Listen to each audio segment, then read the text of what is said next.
Hello, Tony, Richard, and my new friends. This is Angel.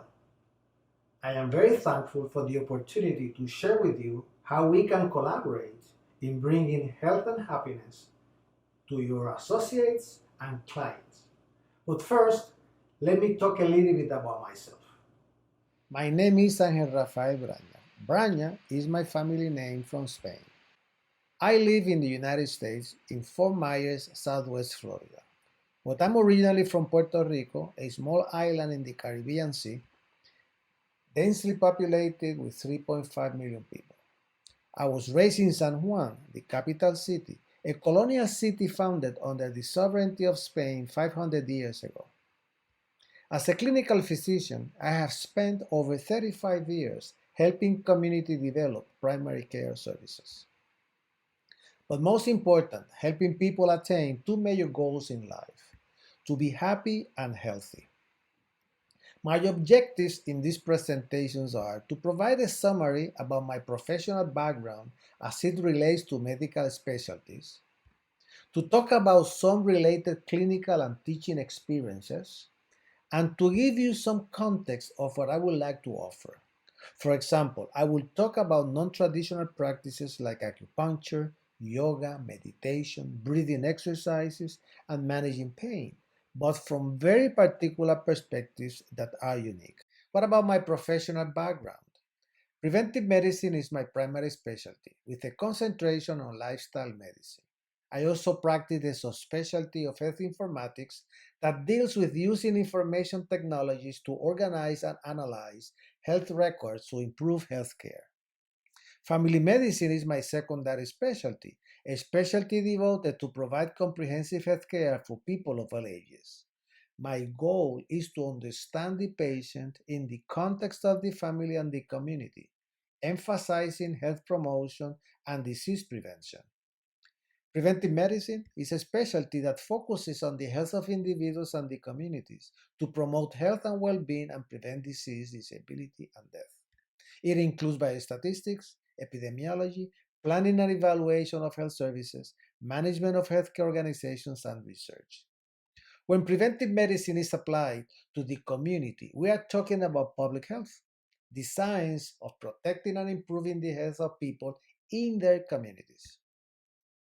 And what about my practice in lifestyle medicine?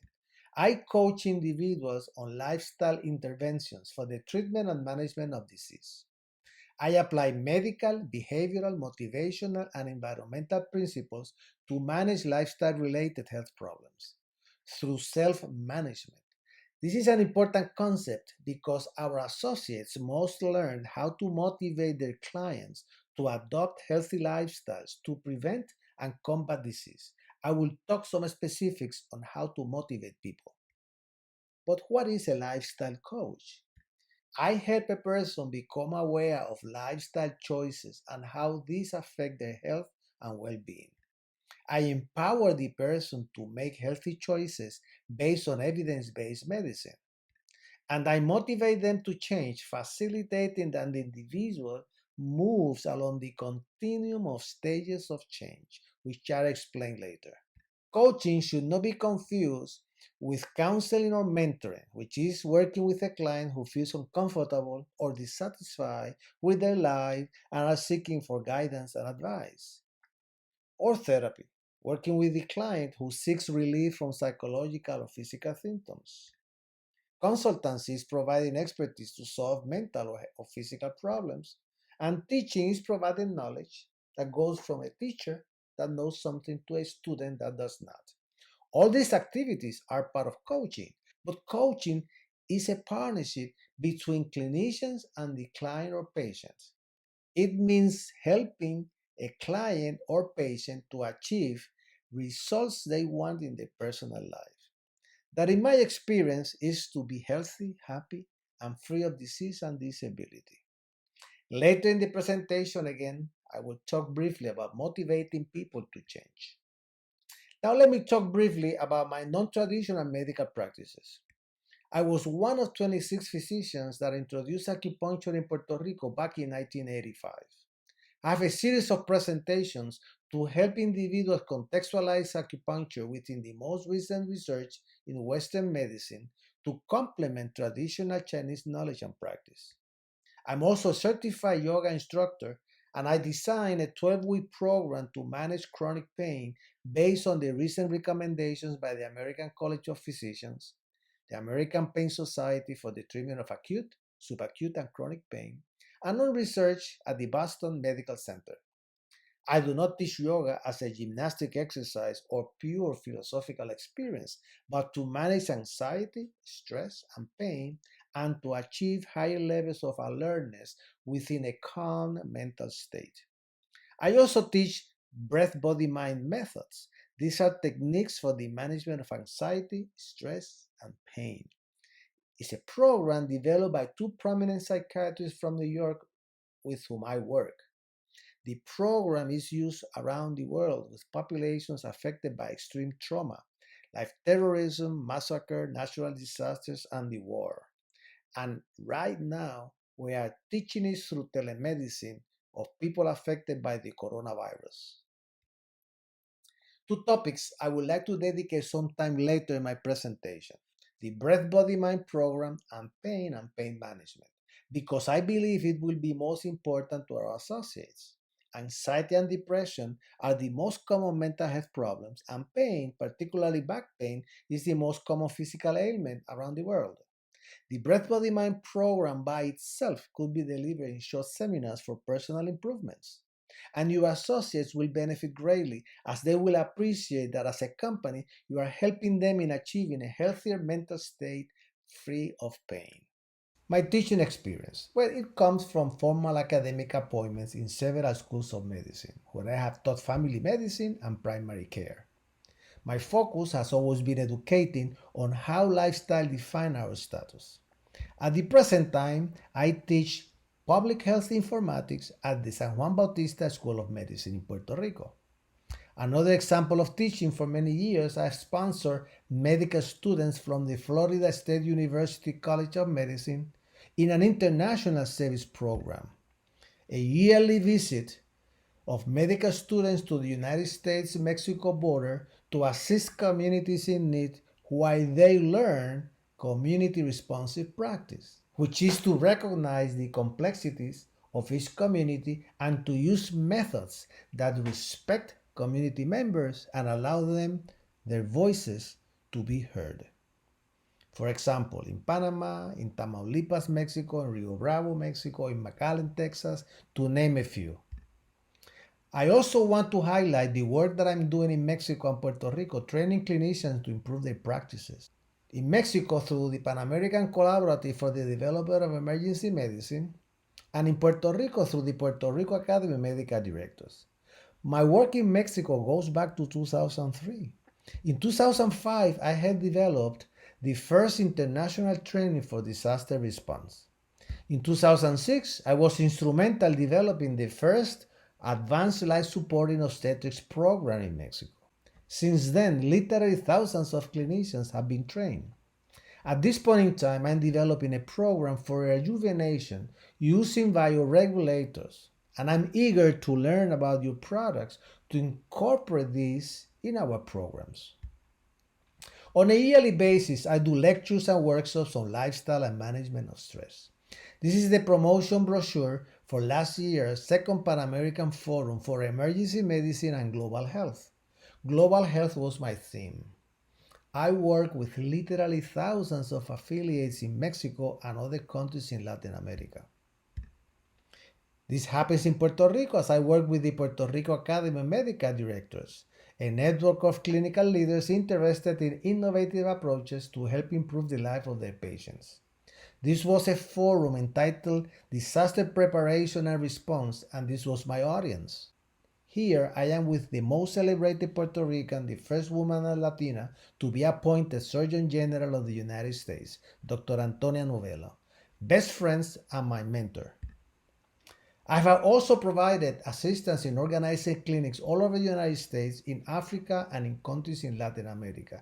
To mention some, Nigeria, Kenya, Panama, Uganda. Now let's talk about what I have learned from research and from my many years of practice in many community hospitals and clinics. In coaching and presenting conferences of preventive medicine and lifestyle medicine, I start explaining the audience that lifestyles make the difference. And I will give them some data. For example, 38,000 men and 73,000 women were followed for many years, and those who adopted 5 health habits by the age of 50 lived between 12 and 14 years longer than those who did not. And what were these lifestyle factors? Never smoke, ate a healthy diet, practice regular physical activity, maintain a healthy weight, and consume alcohol in moderation. In explaining lifestyles as risk factors, I also present an important concept: global burden of diseases, injuries, and risk factors. It's a comprehensive regional and global research program that evaluates mortality and disability from major diseases, injuries, and risk factors. It's a collaboration of over 1,800 researchers from 127 countries, based out of the Institute of Health Metrics and Evaluation at the University of Washington in the United States. It is important that the audience appreciate some basic data. 73% of deaths are attributed to non-communicable diseases, diabetes, cardiovascular diseases, and cancer.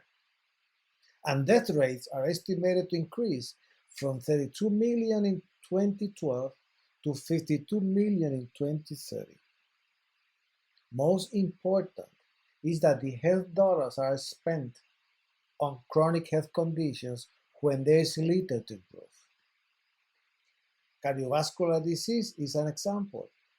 Obesity, hypertension, diabetes, smoking, and lipids account for 80% of the risk for heart attacks, and this was demonstrated in a 52-country study.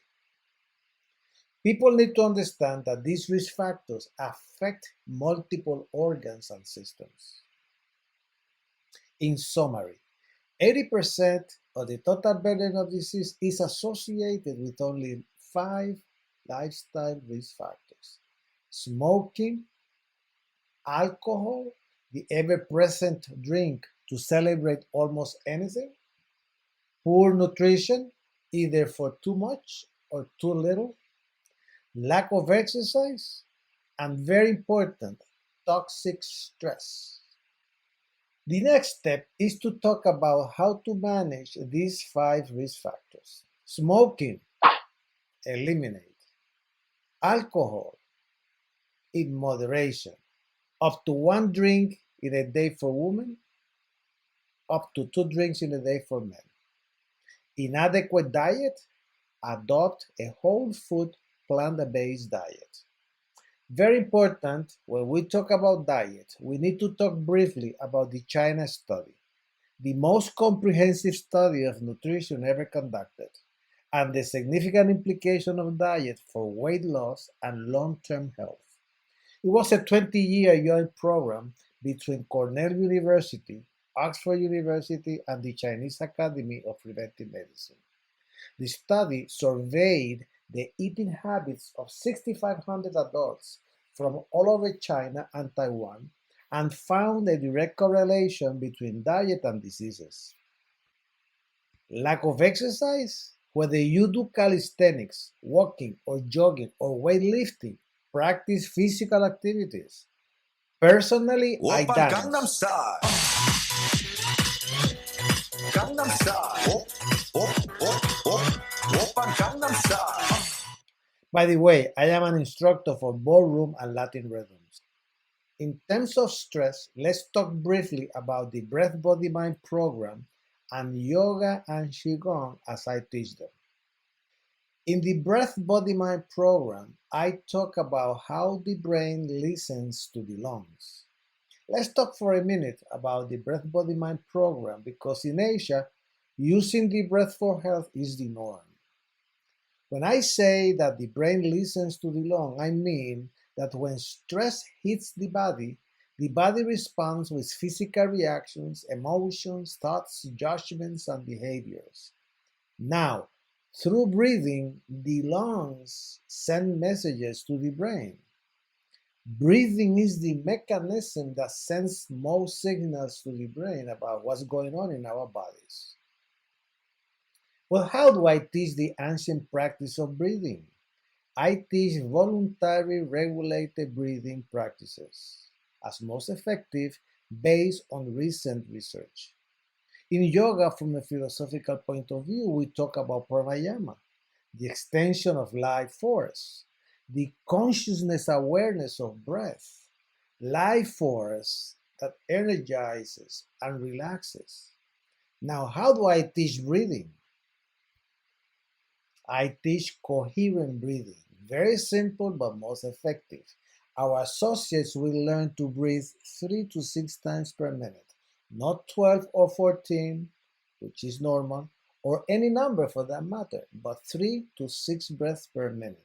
This is the most effective breathing rhythm to induce a calm but alerted mental state and to optimize the heart activity and the immunologic system.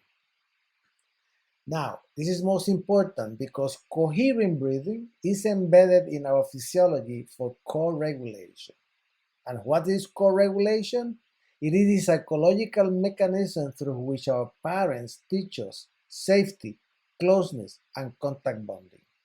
Friends, this is recent research. And listen, this is also true for most animals that we see practicing co-regulation, even those we feel are most aggressive. The Breath Body Mind program helps in becoming better people with ourselves and others.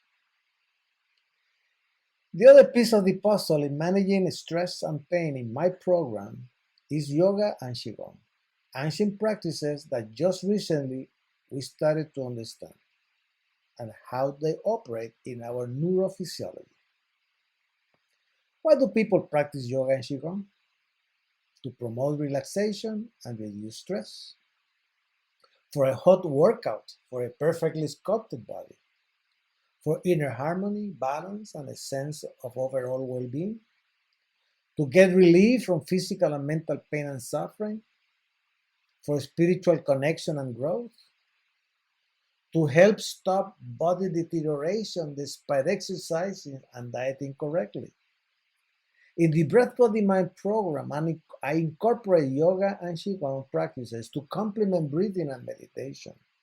I don't teach yoga and Qigong as a primary gym exercise, but as a practice to improve well-being and prevent disease. If I want to teach yoga, I will use another set of presentations. For example,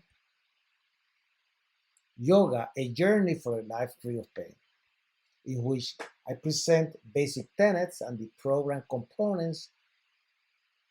Why do we start teaching to manage back pain? What are the asanas? How the breath works? How meditation works? And how yoga does not have to hurt people. To finalize my presentation, I would like to talk briefly about several strategies to prevent, treat, and reverse lifestyle related diseases, some important pain management basic concepts, and how to motivate our patients and clients. I am prepared to present multiple topics on how to help clients to prevent, treat, and reverse lifestyle related diseases, avoiding risky substances, eating a whole food plant based diet, adopting physical activities, enhancing their emotional well being, and using bioregulators, cellular regenerators, multivitamins, and antioxidants. In terms of cellular regenerators, I need to know more about your products. Right now, I am taking the PRM powder with each of my main meals. I can speak of excellent results. On the other hand, I would like to recommend to include with the measuring cup a small cup for single dose to carry when eating out in restaurants. I know and use bioregulators developed by the St. Petersburg Institute for Bioregulation and Gerontology in Russia. These are two of the bioregulators I use for the retina and the prostate. I also want to incentivize the use of regenerative nutritional substances that reduce the apoptosis and products that enhance and stabilize the intercellular space and metabolism. Now let's talk briefly about another important aspect in our lives, pain and pain management. Pain is incredibly common, particularly back pain, but not all people respond in the same way. Two persons might complain of the same level of pain, but their response can be very different. When I deal with pain and stress, I work with the whole person and the living circumstances. The difference in response is due in part to different psychological makeup and attitudes. Here you have yourself and your core beliefs that define yourself in relation with others and how you see the future. Feelings impact behaviors that in turn impact thoughts, and these impact feelings. But feelings can also impact thoughts that manifest in behaviors. And this relation is not linear, and you have that these interactions are depending on the circumstances. We need to also explain the cumulative injury cycle. In trauma to muscles, we have inflammation, muscle spasm, adhesions, altered neuromuscular control, muscular imbalance, and the cycle repeats. This happens through the normal pathways and is usually treated with medication and physical therapy. But when pain is modulated through neuropsychoaffective tracts, we develop central sensitization of chronic pain.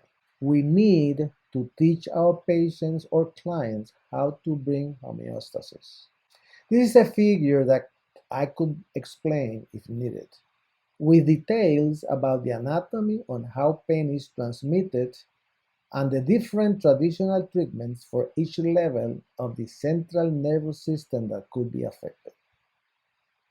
In managing pain and stress, it is very important to explain how the autonomic nervous system works. And this is recent research that our associates need to know. And bear with me for a brief explanation.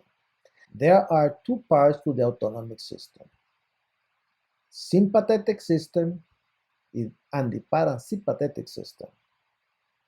The sympathetic system is threat seeking and response, flight or flight, and it burns and depletes energy. The parasympathetic system is all safe, relax, heal, bond to others, and restores energy reserves. And they both impact emotions and behaviors. Imbalance occurs when we combat pain or stress, and the sympathetic nerve system is in hyper alert. We only have medications to tame down the sympathetic nerve system. We don't have medications to modulate the parasympathetic system. To restore balance, I teach coherent breathing, and in a minute I will talk briefly about it. This is another diagram that seems complicated, but we can explain it easily.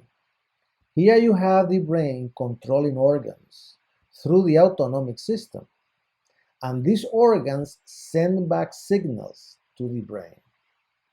But here we have the lungs, the only organ that we can control voluntarily to some extent, impacting every single part of the brain: the limbic system, the thalamus, the cerebral cortex, the prefrontal cortex, and all its structures. And this brings us back to the concept that the brain listens to the lungs, not only to control anxiety and stress, but pain. Now, let's take some minutes to an important aspect I would like to teach our associates: how to motivate individuals to change. Our associates need to learn to be coaches, and they need to understand how to motivate an individual to move along the continuum of stages of change. They need to understand the framework used to incentivize the process of intentional behavioral change. Because change is not an event, but rather a process that occurs over time through a series of stages. From pre contemplation, when the person starts to think he or she needs to do something about lifestyles, but he or she is not sure about the what, the when, and the how. Contemplation, when the person is thinking to do something more concrete, perhaps visited the gym asking for information, or ask one of our associates about a product. Preparation is when the individual actually registered for the gym or bought the product. But action is when the individual is engaged in real change.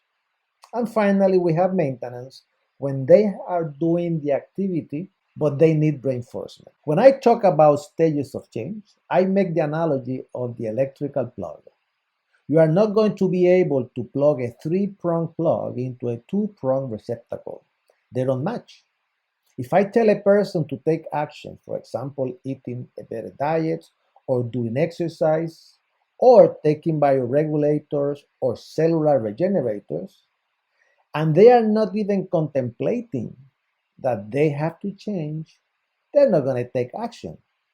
And I'm losing my time because the majority of people at risk are not prepared for action. Therefore, any intervention must be matched to the individual stage of change. Without a planned intervention, most people will remain stuck in early stages of pre-contemplation or contemplation because there is no inherent motivation to change. There are specific processes and principles of change that need to be applied at specific stages for progress to occur. This is a summary of the 10 processes that need to be implemented to motivate behavioral change. Some of these processes are cognitive and affective experiential, and others are behavioral processes. I can teach this in detail to our associates so they can help their clients move through their own pathway to change to assure that they adopt lifestyles and habits that are healthier. In closing, my friends, I hope that this brief presentation has given you a panoramic but a good view of what I can bring to the company and to your associates. I have developed and taught programs in preventive medicine, lifestyle medicine, pain management, management anxiety and toxic stress. I have presented the information targeted to specific audiences to suit schedules and educational needs, and in diverse formats: conferences, workshops, live or in webinars. I look forward to expand and discuss how best I can work with you.